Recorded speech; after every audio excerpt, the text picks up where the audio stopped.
नमस्कार. अशाच रेसिपीमध्ये तुम्हा सर्वांचं स्वागत आहे. आज आपण लाल मिरच्या घालून कैरीची चटणी कशी करायची त्याचा व्हिडिओ बघायचा आहे, बघणार आहे. कैरी एक घेतलेली आहे, स्वच्छ धुवून घेतल्या. तर त्याची वरची साल काढून घेऊया. थोडासा गूळ घेतलाय आणि गरम पाण्यात मी 5-6 मिरच्या भिजवलेल्या आहेत, भिजवून घेतल्यात. आता ह्याचं साल काढून घेऊया आंब्याची.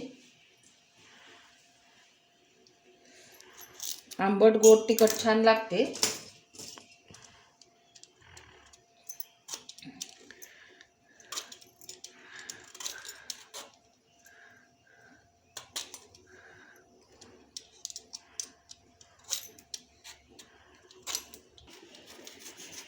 आंबा चिरून घ्यायचा, तसा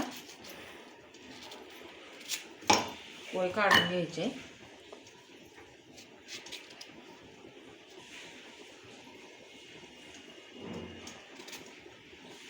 बारीक बारीक तुकडे करून मिक्सरच्या भांड्यात घालायचं.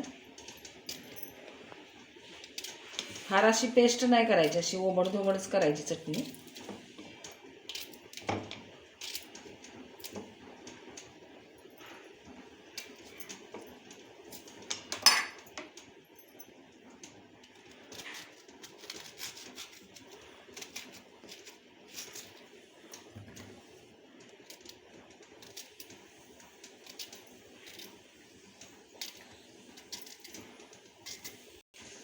आंबा सगळा चिरून घेतलेला, ही कठीण आहे कोई, त्यामुळे हे काढले.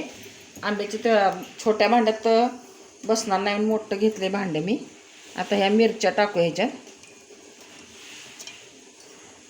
तुम्हाला किती तिखट पाहिजे त्या बेताने मिरच्या तुम्ही कमी जास्त करू शकता. गूळ घेतलाय थोडासा आणि मीठ घालायचं चवीनुसार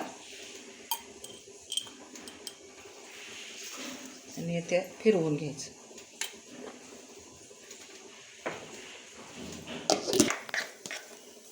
हे बारीक करून घेतलेलं आहे. हे मी एका कुंड्यात काढून घेते आणि ह्याला आपण आता फोडणी घालायची. फोडणी करून घेऊया. 2-3 चमचे तेल घालायचं आहे. तेल जरा जास्त घालायचं आणि फक्त हिंग, मोहरी आणि हळद घालायची, जिरे नाही घालायचे ह्याच्यात.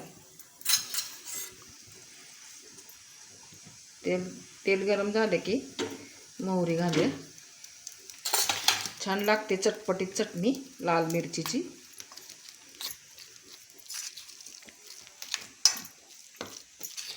हे एखाद्या काचेच्या बरणीत घालून ठेवून द्यायचं. ह्याच्यात पाणी नाही आहे, त्यामुळं 4-5 दिवस आरामशीर टिकते.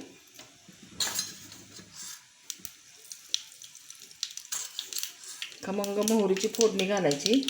गॅस बंद करते मी आणि आता हिंग घालूया. थोडीशी हळद,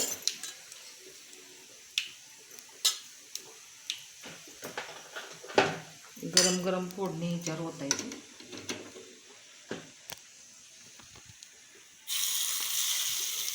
मस्त लागते चटणी, वास खमंग आलाय बघा.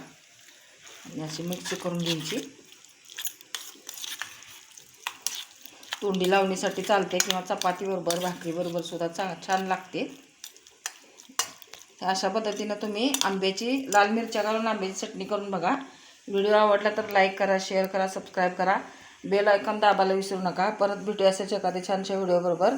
तोपर्यंत धन्यवाद.